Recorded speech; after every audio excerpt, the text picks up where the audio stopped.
जय हिंद दोस्तों। आज संपूर्ण साहिबगंज जिला का सामान्य अध्ययन करंट अफेयर 2023-24 को देखेंगे और पूरी तरीका से समझने का प्रयास करेंगे। यहाँ से जितना भी प्रतियोगी परीक्षा में क्वेश्चन पूछा जा सकता है उन सब को लेने का प्रयास किया गया, कुछ भी चीज़ छोड़ा नहीं गया है। तो चीज़ों को अच्छे से देखिएगा, सब कुछ समझते चलिएगा। अगर आप साहिबगंज चौकीदार के लिए फॉर्म भरे हैं, उसका एग्ज़ाम देने वाले हैं, तो ये वीडियो आप लोग के लिए बहुत महत्वपूर्ण होने वाला है। मतलब कि आपका जो 50 क्वेश्चन का टेस्ट होगा, कुल मिलाकर जो परीक्षा होगा, उसमें से सीधा तौर पर देखा जाए तो 25 से 30 क्वेश्चन आपका संबंधित जो जिला है उसी से पूछा जाएगा। चौकीदार में सीधे आपका संबंधित जिला से क्वेश्चन पूछा जाएगा।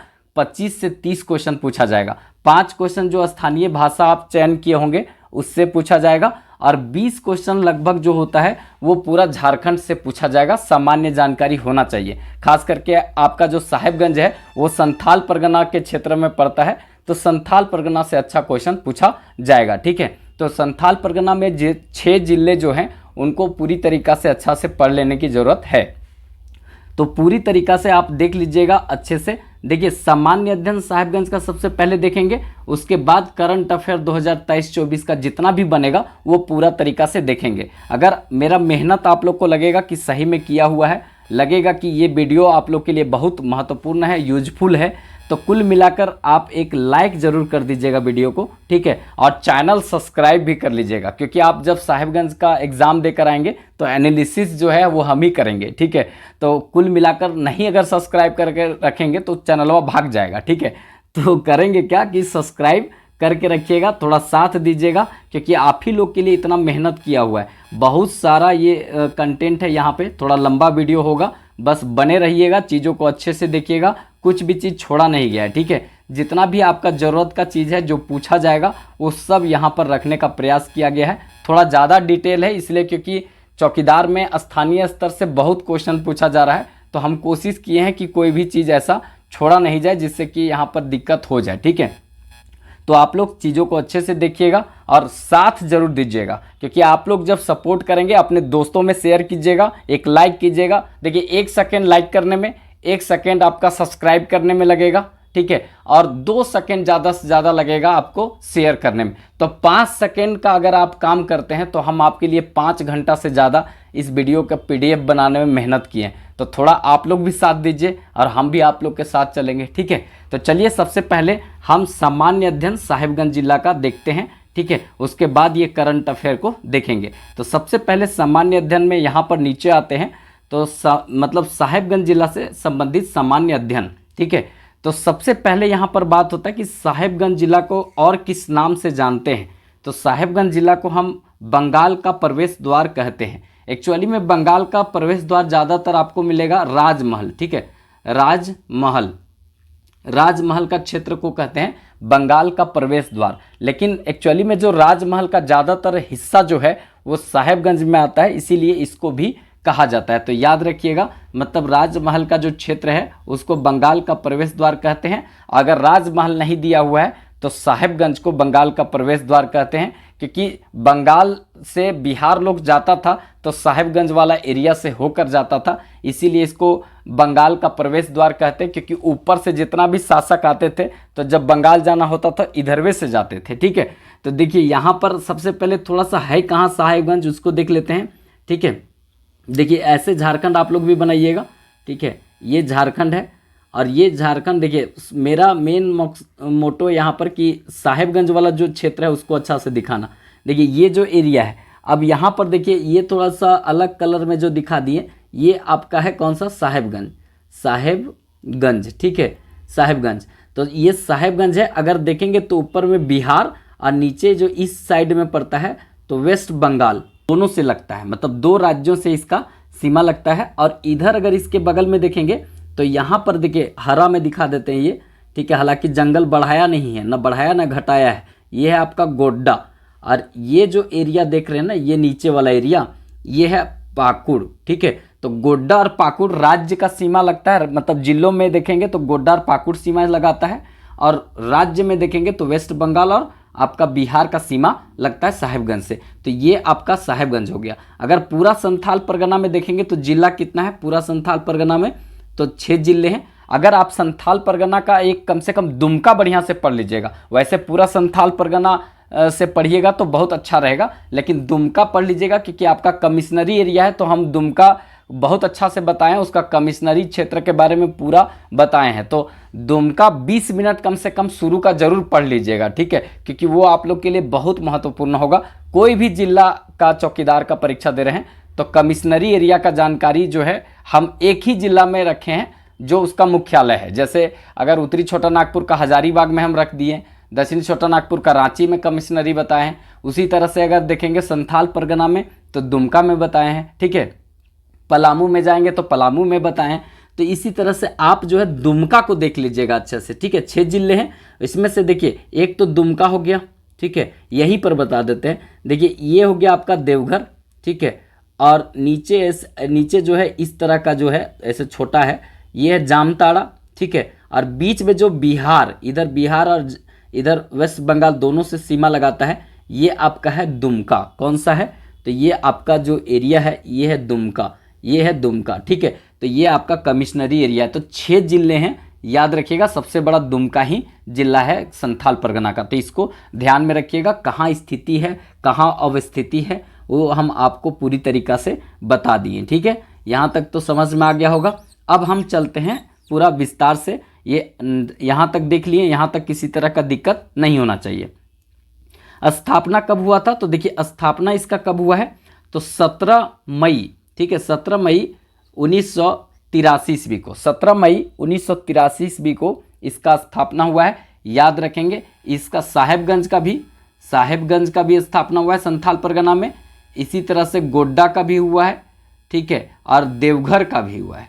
देवघर, ये तीनों ऐसे ज़िले हैं जो 1983 ईस्वी में बने हैं, संथाल परगना के तीनों ज़िले हैं। तो आपसे कभी पूछ सकता है कि निम्न में से कौन सा ऐसा जिला है जो साहेबगंज के साथ बना था? तो सब 1983 में बने, साहेबगंज, गोड्डा और एक आपका देवघर, याद रखिएगा, ठीक है। क्षेत्रफल देखिए 1599 कहीं कहीं मिलता है, लेकिन ज़्यादातर अगर आपको देखने को मिलेगा क्या, तो ये आपका देखने को यहाँ पर मिलेगा 2063 वर्ग किलोमीटर में फैला हुआ है।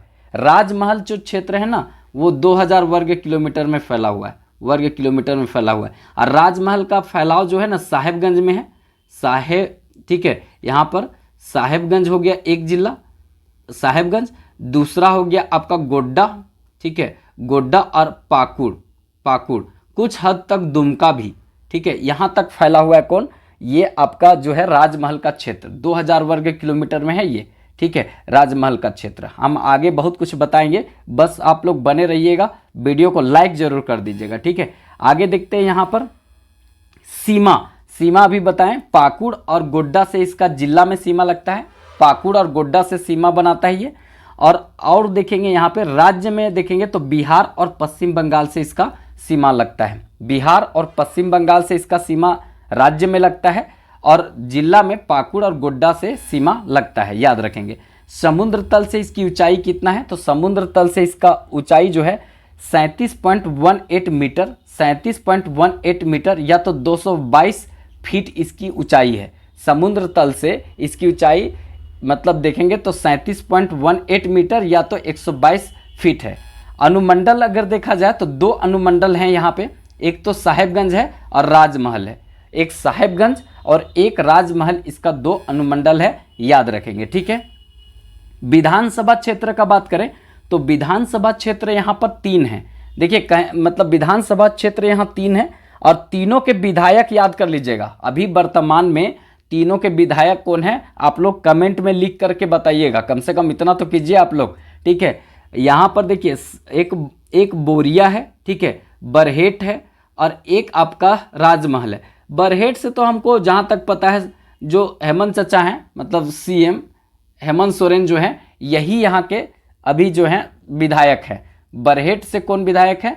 तो ये हेमंत सोरेन जो मुख्यमंत्री हैं, 13वें नंबर के अभी मुख्यमंत्री हैं हेमंत सोरेन, तो यही अभी बरहेट के हैं। राजमहल से आप लोग बताइएगा, और एक बोरिया जो है यहाँ से कौन है, ये आप लोग बताइएगा। राजमहल क्षेत्र से देखेंगे तो यहाँ पर राजमहल क्षेत्र जो है एक लोकसभा क्षेत्र है, एक लोकसभा क्षेत्र यहाँ पर है राजमहल, याद रखेंगे।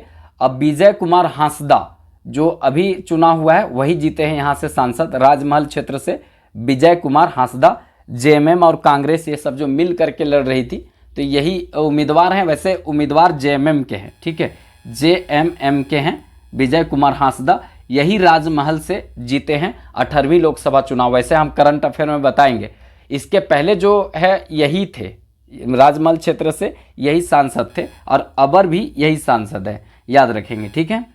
प्रखंड जो है, प्रखंड याद रखना है, क्योंकि सिमडेगा में जब हुआ था चौकीदार वाला तो उसमें पूछा था कि निम्न में से कौन प्रखंड नहीं है, तो आपको सारा प्रखंड का नाम पता होना चाहिए कि कौन कौन सा प्रखंड है आपके यहाँ। जैसे साहेबगंज है, राजमहल है, बोरिया है, बरहेट है, उधवा है, ठीक है, उसके बाद तालझारी है, ठीक है, बरहरवा है, पथना है, ये क्या क्या नाम है, और यहाँ पर एक है मंडरा, ठीक है। ये आपका प्रखंड है, इसको देख लीजिएगा अच्छे से, क्योंकि बहुत इंपॉर्टेंट रहेगा। आपका कौन कौन प्रखंड है देख लीजिएगा, आप ही लोग अपने अनुसार से याद कर लीजिएगा। कम से कम अपना जिलवा का प्रखंडो याद रहना चाहिए, ठीक है, कुछ हो याद रहे चाहे प्रखंड जरूर याद होना चाहिए, ठीक है।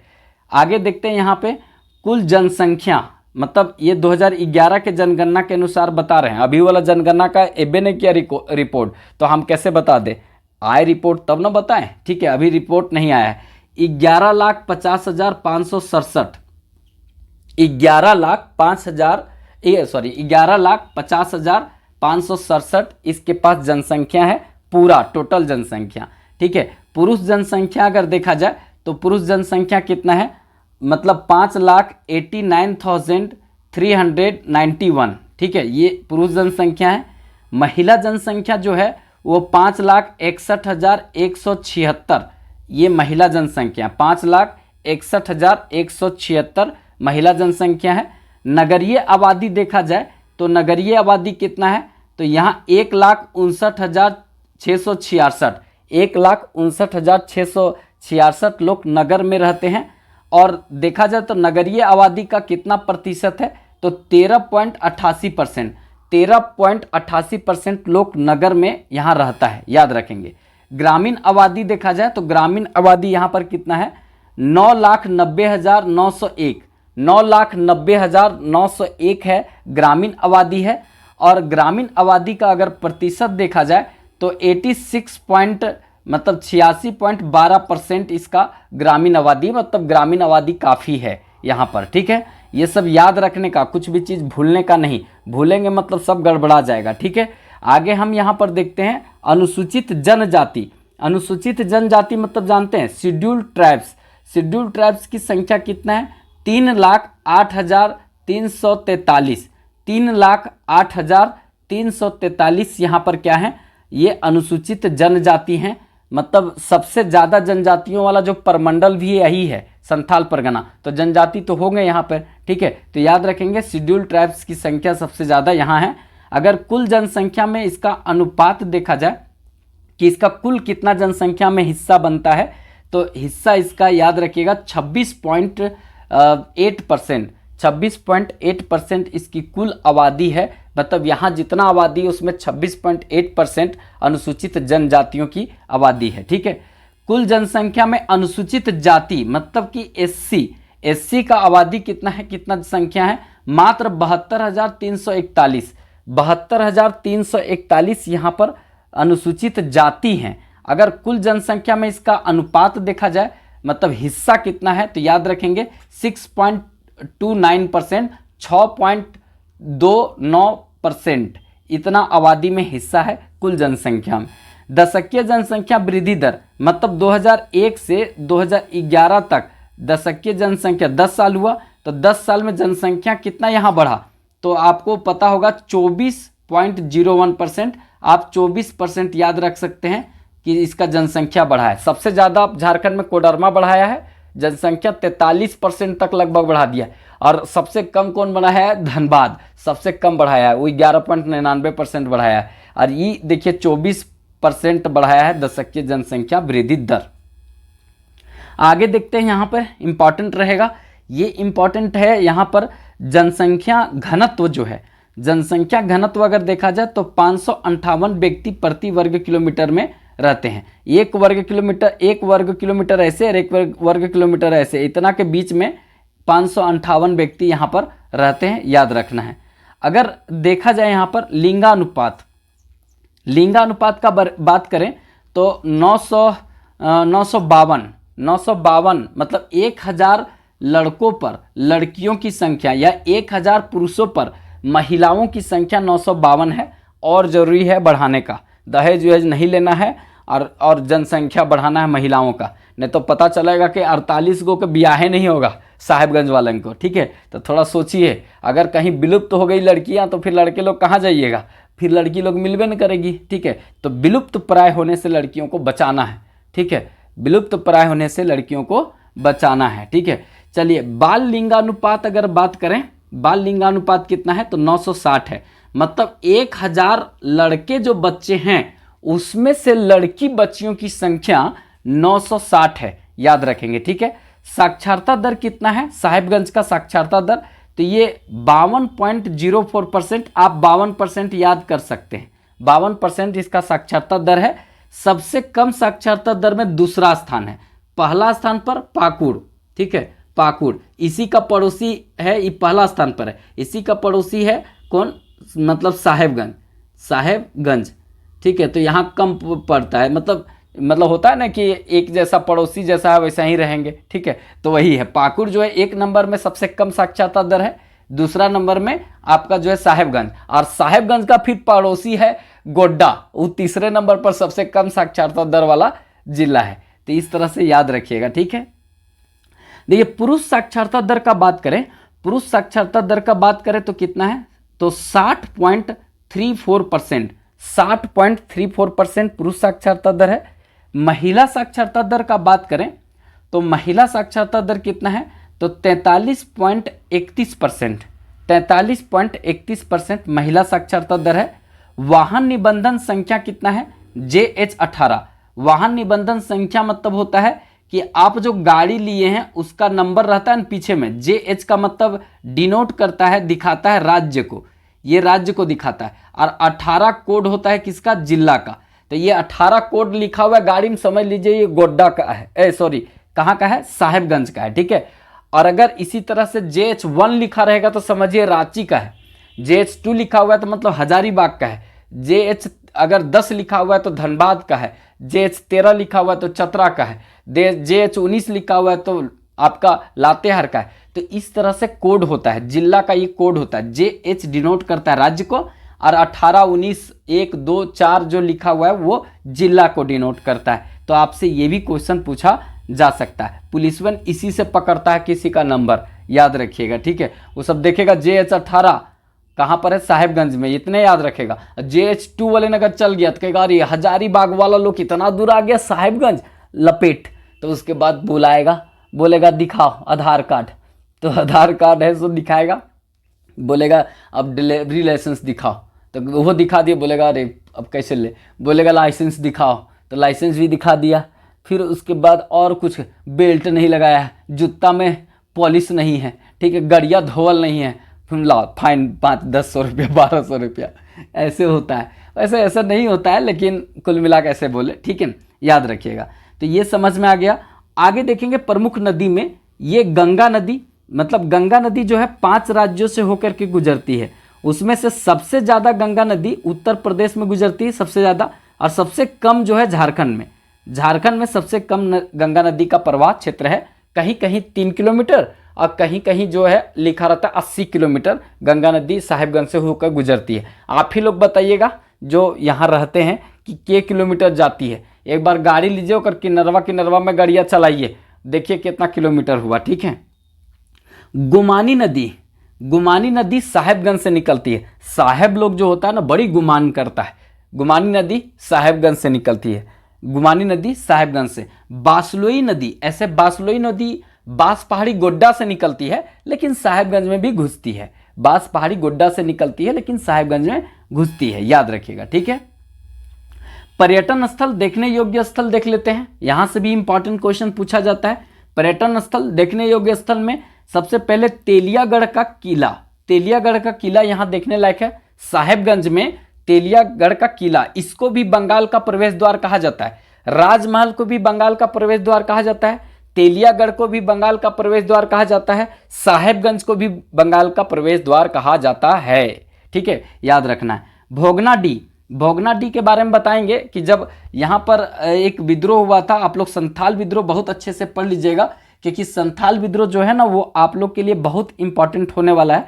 देखिए संथाल विद्रोह जो होता है ना, उसमें अगर पूरी तरीका से देखेंगे तो यहाँ पर हुआ था कब, 1855-56 ईस्वी में। 1855-56 ईस्वी में संथाल विद्रोह जो हुआ था, उसमें भोगनाडीह जो है बहुत फेमस स्थल है। यहाँ पर ये विद्रोह में देखा जाए तो संथाल परगना के क्षेत्र में यहाँ पर एक प्रकार से भगनाडीह में फांसी की सजा दिया गया था। सिंधु कान्हू, चांद भैरव, फूलो झानो यहीं से संबंधित थे, याद रखेंगे। बरहेट जो है वहाँ पर चांद भैरव शहीद हो गए थे। सिंधु कान्हू को जो है भगनाडीह में आकर के फांसी की सजा दिया गया था, बहुत गलत तरीका से एकदम घसीटते ला करके फांसी की सजा दिया गया था। और 1855-56 ईस्वी में एकदम खूनी क्रांति टाइप का इसको संज्ञा दिया गया था, क्योंकि बहुत सारे संथालियों का जो एकदम लहू लुहान किया गया था यहाँ पर। तो ये जो है ना एक बहुत बड़ा दुर्भाग्य था, अंग्रेजों ने पूरी तरीका से संथालियों को खदेड़ने का काम यहाँ पर किया था। तो इसको याद रखेंगे, इसीलिए इसको खूनी क्रांति भी कहते हैं, इसको खूनी क्रांति भी कहते हैं और संथाल विद्रोह भी कहते हैं, सिंधु कान्हू का विद्रोह भी कहते हैं। इसको भी याद रखने की जरूरत है, बहुत इंपॉर्टेंट यहाँ पर रहेगा। ठीक है, संथाल विद्रोह को पूरा तरीका से पढ़ लीजिएगा, आपका क्वेश्चन यहाँ से चांद भैरव, फूलो झानो, सिंधु कान्हू से बनेगा। ठीक है, वो आपका भगनाडीह, ऊपर बंदा, ठीक है, उसके बाद बरहेट, ठीक है, ये सब जगह जो है वो जैसे ऊपर बंदा से सिंधु कान्हू को पकड़ा और भगनाडीह में घसीट कर ला करके फांसी की सजा मतलब दिया था। और इसी तरह से तो इसीलिए ऊपर बंदा भी फेमस है और भगनाडीह भी फेमस है। और इसी तरह से बरहेट, क्योंकि चांद भैरव को वहाँ पर मारा गया था, वो बरहेट की लड़ाई में मारे गए थे। तो इस तरह से सब स्थल जो है ना कौन सा प्रखंड में है वो सब कर लीजिएगा, क्योंकि यहाँ से बहुत अच्छा क्वेश्चन यहाँ आपसे पूछा जाता है। ठीक है, तो याद रखेंगे यहाँ पर 1855-56, इसीलिए 1857 में जो सिपाही विद्रोह हुआ था वो संथाल परगना से भले चालू हुआ रोहिणी देवघर से, लेकिन वो संथाल परगना में फैला नहीं था, क्योंकि संथाल परगना में इसके एक साल पहले बहुत भयानक मतलब यहाँ पर नरसंहार हुआ था, मतलब बहुत सारे संथालियों को अंग्रेजों ने मारा था। तो इसीलिए ये विद्रोह यहाँ पर नहीं फैला था। ठीक है, तो भगनाडीह जो है वो बहुत अच्छा मतलब एक प्रकार से शहीदों का नाम यहाँ से जोड़ा जाता है, ये याद रखेंगे। ठीक है, देखिए इसके बाद आगे देखते हैं यहाँ पे पंचकठिया, ये इंपॉर्टेंट है पंचकठिया। इसके बाद आगे है संगरी दलान। ठीक है, संगरी दलान जो ये भी इंपॉर्टेंट रहेगा। विंध्यवासिनी, ठीक है, विंध्यवासिनी, शुक्रवासिनी, ठीक है, शिवगढ़ी, ये शिवगढ़ी जो है इंपॉर्टेंट है। कन्हैया स्थल, कन्हैया स्थल भी देखने वाला जगह है। ये सब जगह जो है ना कौन सा प्रखंड में है, कौन सा प्रखंड में, वो जरूर कर लीजिएगा, वो आपसे पूछा जाएगा। ठीक है, फिर अकबरी मस्जिद, ये भी पूछा जाएगा। मैना बीबी का मकबरा, ये भी इंपॉर्टेंट है, मैना बीबी का मकबरा। ठीक है, उसके बाद है मीरान का मकबरा, ये भी इंपॉर्टेंट है, मीरान का मकबरा, ये भी पूछा जाएगा। उधवा पश्चिम बिहार, इसके बारे में डिटेल नीचे बताएंगे, 1991 ईस्वी में स्थापना हुआ था। जीवाश्म उद्यान, जीवाश्म उद्यान आपको देखने को मिलेगा। मोतीझरा जलप्रपात, मोतीझरा जलप्रपात आप देखेंगे तो राजमहल के क्षेत्र में पड़ता है, क्योंकि राजमहल क्षेत्र में जब ये नीचे गिरता है तो पत्तियों पर पानी का बूंद जो पड़ता है वो सूर्य के लाइट से 7 रंग बिखेरता है, जो मतलब कि मोती जैसा दिखता है, इसीलिए मोतीझरा जलप्रपात नाम पड़ा है इसका। अजय नदी जो है ना वो गिरती है आगे आकर के यहाँ पर और मतलब ये जलप्रपात का निर्माण करती है। इसके बाद डामाकोल, ठीक है, डामाकोल जलप्रपात, मोतीझरा जलप्रपात, डामाकोल जलप्रपात। और ये सब पर्यटन स्थल किस किस प्रखंड में है वो आप लोग कर लीजिएगा, 9 प्रखंड को अच्छे से पढ़ लीजिएगा। क्या पर्यटन स्थल है पक्का पूछेगा कि विंध्यवासिनी, शुक्रवासिनी, शिवगढ़ी कहाँ पर है, कन्हैया स्थल किस प्रखंड में पड़ता है, अकबर मस्जिद किस स्थल में पड़ता है, किस प्रखंड में पड़ता है, ये पूछा जाएगा। स्थानीय स्तर पर है एग्जाम तो पक्का पूछा जाएगा, इसीलिए अच्छे से कर लीजिएगा। ठीक है, आगे यहाँ पर देखते हैं प्रमुख मेला। प्रमुख मेला में आता है बिंदु धाम मेला। बिंदु धाम मेला साहेबगंज। इसे अगर देखा जाए तो एक माघे पूर्णिमा का मेला, माघी पूर्णिमा मेला यहाँ पर लगता है। बिंदु धाम मेला, माघी पूर्णिमा मेला आपको देखने को मिलेगा। ठीक है, ये कर लीजिएगा अच्छे से। आगे देखते हैं प्रमुख जनजाति में सोरिया पहाड़िया, माल पहाड़िया। सबसे बड़ी आदिम जनजाति माल पहाड़िया 46% है, ठीक है, इसकी आबादी। और एक उरांव खरवार, सबसे गुसेला जनजाति खरवार, ठीक है। और संथाल, संथाल सबसे बड़ी जनजाति। अगर देखा जाए जनजातियों में 34% आबादी इसका अकेले है, ठीक है। और देश का तीसरा सबसे बड़ा जनजाति, और झारखंड का सबसे बड़ा जनजाति संथाल, और सबसे बड़ा आदिम जनजाति, ठीक है, ये आदिम है, आदिम जनजाति, ठीक है। और ये आपका जनजाति है, ठीक है, जनजाति है। तो संथाल जनजाति सबसे बड़ी जनजाति, और आदिम में माल पहाड़िया सबसे बड़ी जनजाति, ये सब यहाँ पर देखने को मिलेगा। खरवार सबसे क्रोधित गुसेला, अपने आप को सूर्यवंशी कहता है ये सब, ठीक है। प्रमुख जो देखा जाए खनिज, प्रमुख खनिज में देखते हैं तो ये आपका कोयला, फायर क्ले, ठीक है। फायर क्ले जो चिमनी उमनी बनता है ना, तो उसमें जो ललका कलर का मिट्टिया होता है वो उसको कहते हैं फायर क्ले। कोयला तो आप लोग जानते ही हैं। इमारती पत्थर, नीलम, बाप रे बाप, यहाँ नीलम भी मिलता है, गोमेद भी मिलता है। नीलम और गोमेद ये सब अंगूठी में लगा करके कि फलनवा के बिबिया हमरा नज़र लगा दी है, ओकर बेटवा हमर नज़र लगा दिया है, ओकर बेटवा को वो खा गया है, ऐसे जो करती है ना वो सब वही सब नीलम उलम पहनता है। और वही सब जो है गोमेद उमेद पत्थर उत्तर पहनता कि केकरो नज़र उजर ना लग जाए, कोई हमर नौकरी उकरी में, कोई हमर जो है बिजनेस उजनेस में कोई डाका ना डाल दे, तो ओकरा लिए पहनता है, ठीक है। ये पत्थर होता है कुल मिला के ये सब, ठीक है। बेंटोनाइट, बेंटोनाइट क्या होता है, इसको कहते हैं मुल्तानी मिट्टी, ठीक है, मुल्तानी मिट्टी, ठीक है। मुल्तानी मिट्टी इसको कहते हैं। मुल्तानी मिट्टी जो लड़कियन सब जो न लगा के रतिया में सुतती है, एकदम ये बारीक कन होता है, ये मुँहवा में लगा करके सुतती है, और सवेरे उठेगी तो क्रैक क्रैक रहेगा उसमें। भोरवे में अगर भिनसरवे में कोई देख लिया उस सबको तो पता चलेगा कि उसका बढ़िया दिन बन जाएगा। अगर कमजोर दिल वाला रहा ना तो वो हार्ट अटैक आ जाएगा उसका, ठीक है। वो बचपन जो साथे सुतल रहेगा वो पता चलेगा कि गलती से देख लिया तो उसको दिक्कत हो जाएगा। तो वही क्रैक क्रैक जो हो जाता है ना, मुल्तानी मिट्टी, उसी को कहते हैं। जो सब महिला लोग चपोत करके एकदम पुटी उटी प्लास्टर करके चेहरवा में सोती है, और सवेरे एकदम क्रैक क्रैक रहेगा, फिर उसके बाद धोएगी, एकदम पूरा लहराएगी फिर बाद में। तो वही है बेंटोनाइट, उसी को कहते हैं। सबसे ज़्यादा साहेबगंज में मिलता है, और ये क्वेश्चन पूछा जाता है, ठीक है। ये हम 4-5 बार देखे हैं, ये क्वेश्चन बेंटोनाइट वाला पूछा गया है, ठीक है। उसके बाद यहाँ पर है मतलब क्वार्टजाइट, क्वार्टजाइट भी यहाँ पर मिलता है, ठीक है। बेंटोनाइट याद रखेंगे, मुल्तानी मिट्टी साहेबगंज में मिलता है, ठीक है। महिला लोग को जरूरत है, ले आइएगा, सब यहीं से सस्ता मिल जाएगा, ठीक है। अब प्रमुख खनिज में देखेंगे तो प्रमुख खनिज में आता है यहाँ पे मेंटल प्रेस वर्क्स, ये एक है। और टीन कैन विनिर्माण कंपनी, टीन कैन विनिर्माण कंपनी और मेंटल प्रेस वर्क्स यहाँ पर है, याद रखेंगे। देखिए साहेबगंज जो राजमहल का क्षेत्र है, यहाँ पर काली मिट्टी पाई जाती है। काली मिट्टी राजमहल साहेबगंज के क्षेत्र में पाई जाती है। और इसके अलावा गंगा नदी जो है ना, गंगा नदी, उसके किनारे में जलोढ़ मिट्टी भी पाई जाती है। खादर और बांगर दो तरह की जलोढ़ मिट्टी होती है। खादर जो होती है नवीन जलोढ़ मिट्टी होती है, जो गंगा नदी जैसे आसपास में एरिया में पसारती है, जैसे कि उफान पर रहती है तो दोनों तरफ मिट्टी पाट देती है, तो मिट्टिया पाटती है ना, तो वो वाला फिर देखते हैं, फिर मुख्य धारा में आ जाएगी तो मिट्टिया उपजाऊ होता है, उसको कहते हैं खादर। और जो पाट दी आज से 50 साल पहले, और वहाँ तक आप चढ़िए ना पाती है, उसका जो पानी है चढ़िए नहीं पाता है, तो वो हो जाता है बांगर। तो खादर बांगर जलोढ़ मिट्टी का प्रकार है, और ये आपको गंगा नदी के क्षेत्र में यहाँ जलोढ़ मिट्टी देखने को मिलेगा, ठीक है। यहाँ तक थोड़ा ध्यान में रखना जरूरी है। काली मिट्टी बेसाल्ट चट्टानों के टूटने फूटने से राजमहल के क्षेत्र में बना है, ठीक है।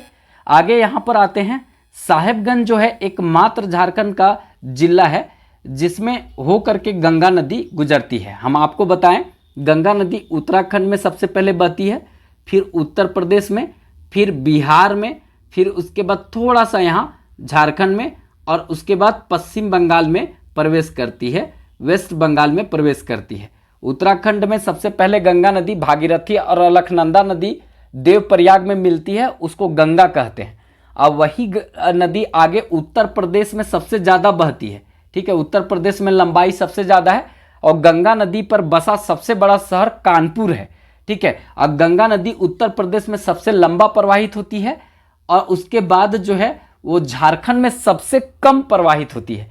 कहीं कहीं 3 किलोमीटर लिखा मिलता है हमको और कहीं कहीं 80 किलोमीटर। अब ससुरा जाए तब ना एक बार वहाँ पर, तभी ना हमको पता चलेगा कि गंगा नदी आखिर जाती कितना किलोमीटर, वहाँ जाकर देखे पड़ेगा। नहीं तो साहिबगंज वाले देख कर बताइएगा कितना किलोमीटर बहती है, 3 किलोमीटर की 80 किलोमीटर, तो बड़ी अंतर है। लेकिन सब किताबा में ऐसे ही लिखा हुआ है, तो हम क्या करें, अब हमरा जाए पड़ेगा, नाव लेकर के नदिया में जाएंगे और देख लेंगे कि यहाँ से साहिबगंज चालू हुआ है और कहाँ तक है, तब फिर उसके बाद हम कहें इतना किलोमीटर है, ठीक है। लेकिन आप लोग बता दीजिएगा तो और बड़ी बात है। चलिए आगे देखते हैं, यहाँ पर इंपॉर्टेंट देखते हैं संथाल विद्रोह। संथाल विद्रोह के नायक सिंधु कान्हू चांद भैरव फूलो झानो का पैतृक गांव भगनाडीह, हम बताएं कि ये शहीदों की नगरी है भगनाडीह, तो इसको याद रखेंगे। और हम इसके पहले भी भगनाडीह, ऊपर बंदा, बरहेट, ये सब के बारे में हम बताए हैं, वो आप लोग को पहले से बता दिए, ठीक है। वीडियो बहुत ज़्यादा लंबा नहीं हो, इसीलिए हम थोड़ा सोच रहे हैं कि इतना बताया जाए जो आपका काम निकल जाए। एक्स्ट्रा बताएंगे सब गड़बड़ा जाएगा, फिर आप लोग देखते भी नहीं है पूरा, तो गड़बड़ा जाता है, मतलब हौसला थोड़ा टूट जाता है। आप लोग जैसे सब्सक्राइब करते तो लगता है कि एकदम रात दिन करके पढ़ाएं। देखिए अभी कम सब्सक्राइबर मिल रहा है तो हम वीडियो नहीं डाल रहे हैं, जबकि 50-50 क्वेश्चन वाला बहुत इंपॉर्टेंट था। तो देखते हैं कि सब्सक्राइब लोग नहीं कर रहा है, ना लाइक उतना अच्छा मिल रहा है, तो नहीं पढ़ाने का मन करता है। लेकिन अगर आप लोग सपोर्ट करते तो फिर रात दिन पढ़ाने का मन करता है, ठीक है। चलिए आगे देखते हैं। राजमहल में अजय नदी जो है वो अजय नदी देखा जाए तो इस पर मोतीझरा जलप्रपात है, जो काफ़ी मनोहर दृश्य देखने, मनमोहक दृश्य को देखने को यहाँ मिलता है, ठीक है। हम आपको बताएं अजय नदी आगे बढ़ती है और वही जो है मोतीझरा जलप्रपात का निर्माण करती है। डामाकोल जलप्रपात भी है यहाँ पर, ठीक है। साहेबगंज का तेलियागढ़ को बंगाल का प्रवेश द्वार कहते हैं, ये सबको पता है, पहले बता चुके हैं, ठीक है। अकबर का जो सेनापति था मान सिंह जो था वो 1592 ईस्वी में राजमहल को बंगाल का राजधानी बनाया था। राजमहल को बंगाल का राजधानी किसने बनाया था, तो ये याद रखेंगे, मान सिंह ने बनाया था 1592 ईस्वी में। और अकबर जो है वो झारखंड के क्षेत्र में सर्वाधिक, ठीक है, सर्वाधिक राजस्व वसूला था, ठीक है। राजस्व, अनपढ़ व्यक्ति था ये, और सबसे ज़्यादा राजस्व वसूला था ये झारखंड के भी क्षेत्र में, ठीक है। राजमहल को राजधानी इसी समय में 1592 में बनाया गया था, ठीक है। याद रखेंगे बंगाल का राजधानी हुआ करता था राजमहल, कितना बड़ी बात है। यहाँ पे वैनसांग भी आएगा, देखिए नीचे आ ही गया। चीनी यात्री वैनसांग जो है वो संथाल परगना के क्षेत्र में राजमहल के क्षेत्र में पहुंचा और इसमें यहाँ पर इसको बोला था किलो ना सूफा लाना, ठीक है, किलो ना सूफा लाना। हुआ क्या था ना कि यहाँ पर हर्षवर्धन जो था ना ये आया और हर्षवर्धन जो पूछा कि कैसन लगता है राजमहल का क्षेत्र, तो ये चीनी यात्री था। अब चीनियन बोलता है चांग चुंग चुंग चांग चांग चुंग चुंग, तो हमको क्या समझ में आएगा वो चांग चुंग क्या बोलता है। सो हम यही ना समझेंगे, अगर आपको चाइनीज नहीं आता है तो हम आपको बोल देंगे कि ये चीज़ इसका मतलब हुआ, लेकिन आपको आता है तो फिर हम फंस जाएंगे ना। तो यहाँ पर यही बात है। तो ये जो मतलब इसको जब हर्षवर्धन पूछा कि कैसा लगा राजमहल का क्षेत्र, तो बोला मतलब यहाँ पर किचिंग कायला, ठीक है। किचिंग, देखिए किचिंग कायला राजमहल क्षेत्र को बोला, मतलब इसका मतलब हो सकता हुआ होगा बहुत सुंदर बहुत सुंदर बहुत सुंदर। हम अब जाने तब ना इसका मतलब क्या हुआ, किचिंग कायला, ठीक है। तो ये चीज होता है, तो कुछ भी बोलता है चांग चुंग चिंग चिंग चांग चोंग चांग, तो ये चीज होगा। यहाँ का लड़की से भी प्यार करेंगे तो वो आई लव यू बोल रही है तो पता नहीं चलेगा कि क्या बोल रही है, पता चलेगा कि चाइनीज डिक्शनरी लेकर के खोजने चल रहा है कि क्या बोली, ठीक है। देखिए यहाँ इंपॉर्टेंट समझ लीजिएगा कि राजमहल क्षेत्र को किचिंग कायला बोला था कौन, तो वेनसांग, CQ की पुस्तक में, ठीक है। लेकिन अगर आगे देखेंगे वेनसांग ही जो है वो झारखंड को किलो ना सूफा लाना बोला था, पूरा झारखंड को किलो ना सूफा लाना बोला था, कर्ण स्वर्ण कहा था पूरा झारखंड को, ठीक है, ये याद रखेंगे। और एक व्यक्ति और आएगा फाहियान, ठीक है। और फाहियान जो आता है वो चंद्रगुप्त दूसरा के समय में आया था। फोक यू की पुस्तक लिखेगा, उसने भी राजमहल क्षेत्र का वर्णन किया है। आपको देखेंगे तो राजमहल क्षेत्र के बारे में कुछ वो भी बोला है, ठीक है। तो उसके बारे में भी हम देखेंगे, मतलब कौन सा, फाहियान के बारे में। वो भी चीनी यात्री था, चंद्रगुप्त दूसरे के समय में आया था, उसका पुस्तक था फोक यू की, और वेन सांग का था सी क्यू की, ठीक है। ये सब किताबों अपने चाइनीजवे से लिखता है, ठीक है। देखिए बेंटोनाइट जो है साहिबगंज में पाया जाता है, मुल्तानी मिट्टी कहते हैं, मुंह में थोपा जाता है, ठीक है। बेंटोनाइट साहिबगंज में पाया जाता है, मुल्तानी मिट्टी होता है जो मुंह में थोपा जाता है। ज़्यादातर लड़कियां लोग थोपती है, हम लोग तो थोपते नहीं हैं, ठीक है। उसके बाद चपोतना, थोपना, ये सब जान रहे हैं ना, मतलब कि पुट्टी प्लास्टर करना चेहरा पर। चलिए आगे देखते हैं। मेघालय का शिलोंग का पठार जो है वो राजमहल का हिस्सा है, राजमहल का ये हिस्सा है, याद रखेंगे। मेघालय का शिलोंग का पठार राजमहल का हिस्सा है। अगर देखा जाए तो इसमें पूरी तरीक़ा से देखेंगे नदियों के द्वारा जो काट दिया गया है, जिसके कारण जो है मालदा गैप बन गया है, जिसको बांग्लादेश कहते हैं। देखिए अगर बोलिएगा राजमहल का हिस्सा जो है वो आपका शिलोंग का पठार है, मेघालय में पड़ता है, लेकिन बोलिएगा निचवा बिचवा में तो नदी है, मतलब उधर जो है आपका ब्रह्मपुत्र नदी आती है जो जमुना के नाम से बांग्लादेश में बहती है, और इधर से मतलब गंगा जाती है जो पद्मा के नाम से बहती है। तो नदियों का देश बांग्लादेश को कहते हैं। तो वहाँ सब नदियाँ जो है वो अंतिम रूप से समुद्र का जो जल स्तर है उसको प्राप्त करना चाहती है। तो काट काट के राजमहल पहाड़िया को एकदम निचवा में डाल दी है, नीचे कर दी है। तो वो इसी के लिए वो देखा जाए तो मालदा गैप बन गया है, वही मालदा गैप बांग्लादेश कहलाता है। मतलब देखेंगे बांग्लादेश बीच में पहाड़ नहीं है, और उधर पहाड़ है इधर पहाड़ है, तो एक ही भाग था, लेकिन बीचवा में नदियाँ काट दी है, ठीक है। आगे देखते हैं। राजमहल का निर्माण जो है जुरासिक कल्प में हुआ है। जुरासिक कल्प मतलब खतरनाक समय में हुआ है, समझ रहे हैं, मतलब जिस समय डायनासोर हुआ करते थे उस समय इसका निर्माण हुआ है। वो आप सोच सकते हैं कितना भयानक समय में हुआ है, ठीक है। अब आगे देखते हैं प्रमुख जो स्वतंत्रता सेनानी में सिंधु कान्हू, चांद भैरव, फूलो झानो के बारे में बढ़िया से पढ़ लीजिएगा। सिंधु कान्हू, चांद भैरव, फूलो झानो के बारे में अच्छे से पढ़ लीजिएगा, क्योंकि ये बहुत महान स्वतंत्रता संग्राम के नायक रहे हैं, ठीक है। इनके बारे में मतलब बोला जाए तो बीपीएससी बार बार क्वेश्चन पूछती है, तो वो आप लोग का तो पक्का पूछेगा, आप लोग का तो अपना एरिया है, ठीक है। उधवा झील पश्चिम बिहार, देखिए उधवा झील पश्चिम बिहार यहाँ इंपॉर्टेंट है। इसका स्थापना कब हुआ था? 1991 में हुआ था। क्षेत्रफल देखा जाए तो ये 5.65 वर्ग किलोमीटर में फैला हुआ है। देखा जाए तो ये जिला साहेबगंज में पड़ता है। वन्य जीव बनकार, ठीक है, बनकर, ये क्या हो जीव होता है पता नहीं, बनकर, कौवा तो जानते हैं, बटान, किंगफिशर यहाँ पर प्रमुख जीव हैं। विशेषता क्या है कि इस वन्य जीव अभ्यारण्य में जो प्रवासी पक्षी होते हैं वो शरण लेते हैं, प्रवासी पक्षी यहाँ पर आते हैं, ये इंपॉर्टेंट है। राजमहल में एक फॉसिल पार्क है जिसको बोलते हैं पक्षी विहार। ये देखा जाए तो 6.6 वर्ग किलोमीटर में फैला हुआ है। इसमें देखेंगे तो साहिबगंज जिला में पड़ता है। वन्य जीव कबूतर, मधुमक्खी, उसके बाद बुलबुल और खंजन, ये क्या कौन सा पक्षी है? खंजन, ठीक है, ये आप ही लोग बताइएगा कौन सा पक्षी। हम तो देखबो नहीं किए हैं, वैसे देखे होंगे, नाम उम नहीं पता। बहुत ज़्यादा गर्मी है, पूरा तरीका से बाहर का आवाज़ रोकने के लिए बंद कर दिए, पंखा उंखा कि आप लोग का डिस्टर्ब नहीं हो बंद कर दिए। पूरा गर्मी लग रहा है, पसीना एकदम माथा से निकल करके मैक उक सब भिंगा दिया है, लेकिन क्या करें, पूरा कंप्लीट भी करना है और लंबा भी वीडियो है। देखिए यहाँ पर है पहला साहेबगंज में देखेंगे तो वन क्षेत्र देखा जाए तो कुल जो क्षेत्रफल है साहेबगंज का उसका 573 वर्ग किलोमीटर, 574 इसको बोल सकते हैं, 574 वर्ग किलोमीटर में फैला हुआ है। 574 वर्ग किलोमीटर बोल सकते हैं। 573.95 वर्ग किलोमीटर में जंगल फैला हुआ है। जो कुल क्षेत्रफल साहेबगंज का जो कुल क्षेत्रफल है उसका 27.82 मतलब 27.82% भाग पर फैला हुआ है। वन सर्वेक्षण रिपोर्ट 2021 के अनुसार बता रहे हैं। 2021 में वन सर्वेक्षण रिपोर्ट प्रत्येक 2 साल में होता है, उसी के अनुसार ये डाटा है, याद रखिएगा, ठीक है। देखिए झारखंड में अवर्गीकृत वन, अवर्गीकृत वन मतलब जितना मन होता है जंगलवा में घुस के काटिए, अपन गोरू डांगर के खिलाइए, चाहे अपने खाइए, चाहे किसी भी तरीका से जो मन करे सो कीजिए, कोई प्रतिबंध नहीं होता है। तो वैसे वन जो है वो कुल वन का देखा जाए तो 1696 वर्ग किलोमीटर में फैला हुआ है।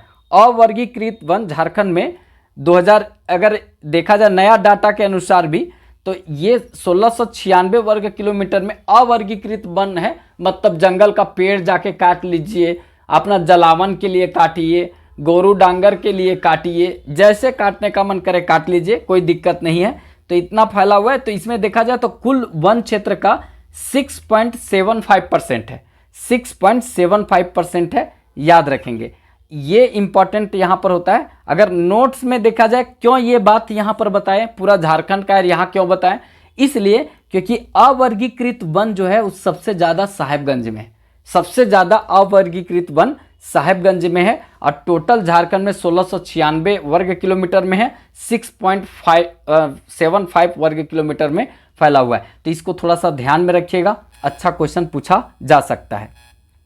नेक्स्ट देखते हैं प्रमुख व्यक्ति में, ठीक है, संजय, ठीक है, संजय पुंगारिया, ठीक है, पुंगालिया, ये है यहाँ पर इंपॉर्टेंट व्यक्ति, ठीक है, इनको भी याद रखेंगे। एक यहाँ पर है उपायुक्त, ठीक है, वर्तमान में उपायुक्त जो है हेमंत सती, ठीक है, हेमंत सोरेन नहीं, हेमंत सती, ठीक है, ये उपायुक्त हैं। आप देख लीजिएगा चेंज वेंज तो नहीं हो गए हैं, यही है कि दूसर हैं। यहाँ पे वर्तमान पुलिस अधीक्षक कुमार गौरव को हम देखें, दो चार जगह हम देखें कि यही बताया जा रहा है कुमार गौरव। आप लोग सर्च करके बताइएगा, अगर कोई दूसरा होंगे तो कमेंट बॉक्स में लिख दीजिएगा, ठीक है।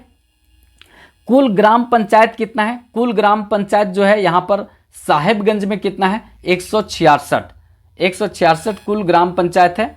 कुल गांवों की संख्या जो है वो 1349। देखिए आप लोग वहाँ के हैं तो आप लोग एक एक गिन भी लेते होंगे।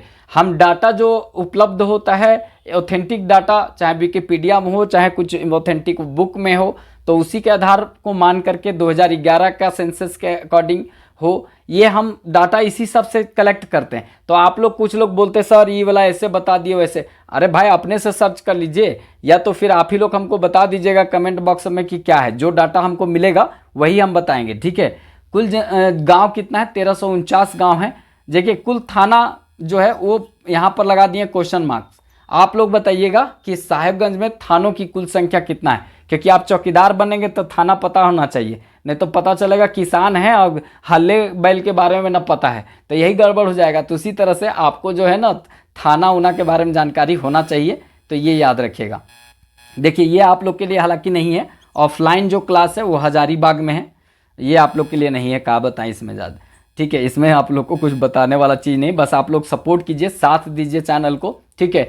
हम पूरी तरीक़ा से जो टेलीग्राम है विकास सिंगल ऑफिशियल, देखिए यहाँ पर टेलीग्राम है विकास सिंगल ऑफिशियल, तो इससे ज्वाइन कर लीजिएगा। नीचे डिस्क्रिप्शन में लिंक है, वहाँ ज्वाइन कर लीजिएगा, क्योंकि यहाँ टेलीग्राम पर आपको टेस्ट भी दिया जाता है और सारा जो PDF है वो आपको यहीं देखने को मिलेगा। तो चलिए आप कुछ करंट अफेयर देख लेते हैं। ये सारा सामान्य अध्ययन हो गया। सामान्य अध्ययन के बाद अब जो करंट अफेयर यहाँ से बनता है इसको देख लेते हैं, क्योंकि करंट अफेयर भी बहुत इंपॉर्टेंट है साहिबगंज से। देखिए 18वां लोकसभा चुनाव हुआ 2024 में। राजमहल के क्षेत्र से विजय कुमार हांसदा सांसद चुने गए हैं।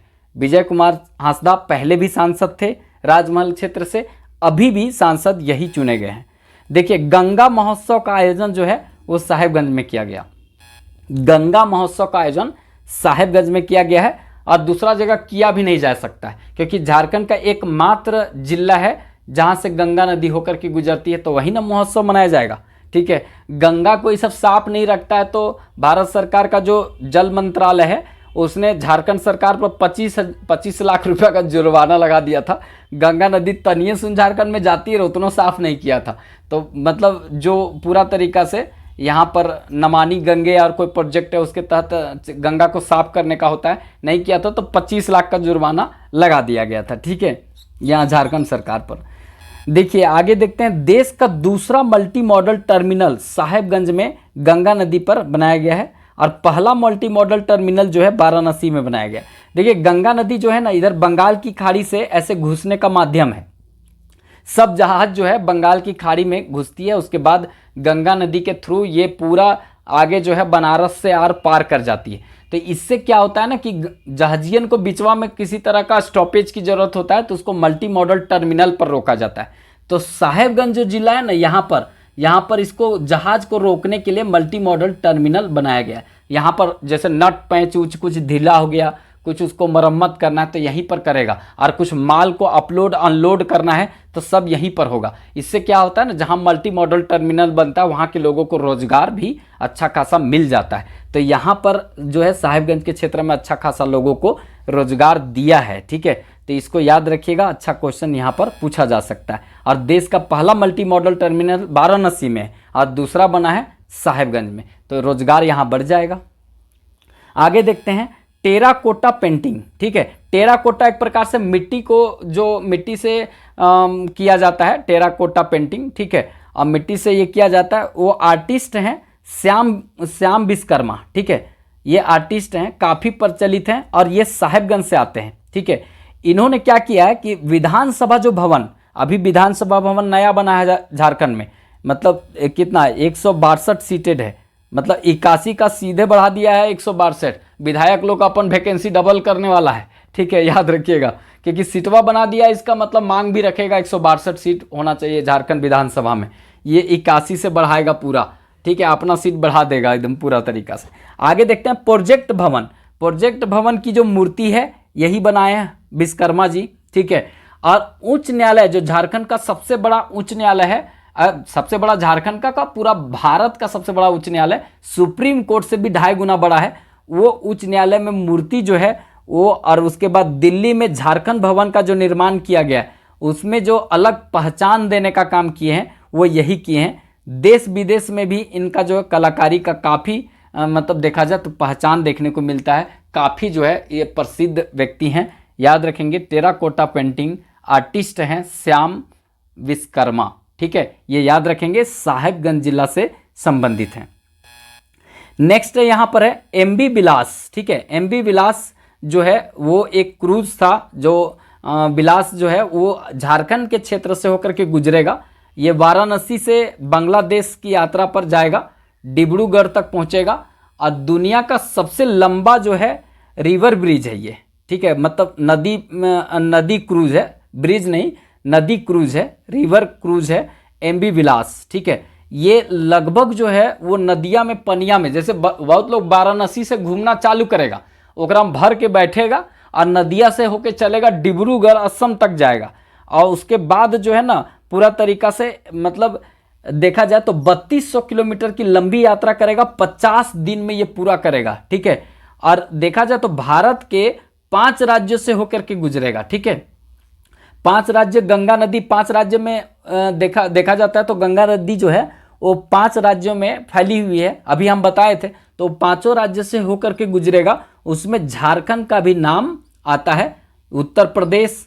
ठीक है, पहला नंबर उत्तर प्रदेश, बिहार, झारखंड, फिर उसके बाद देखेंगे तो यहाँ पर साहेबगंज जो है झारखंड का क्षेत्र में प्रवेश करेगी, और यहाँ पर पश्चिम बंगाल, और एक है जो असम। तो इसका मतलब उत्तराखंड जहाँ निकलती है ना वहाँ नहीं जाएगी, क्योंकि ये चालू होगा वाराणसी से, यात्रा वाराणसी से चालू होगा। तो एक तो उत्तराखंड छूट गया, तो तब तक इधर असम बढ़ गया। ठीक है, असम बढ़ गया, क्योंकि डिब्रूगढ़ जाएगा तो असम भी जाएगा। ठीक है, तो याद रखेंगे यहाँ पर कि उत्तर प्रदेश से चालू होगा, मतलब उत्तराखंड छूट जाएगा यहाँ। तो उत्तराखंड छूटा तो इधर असम पकड़ लिया, तो इसीलिए 5 गो हो गया। ठीक है, 5 राज्यों से होकर के गुजरेगा, याद रखना है।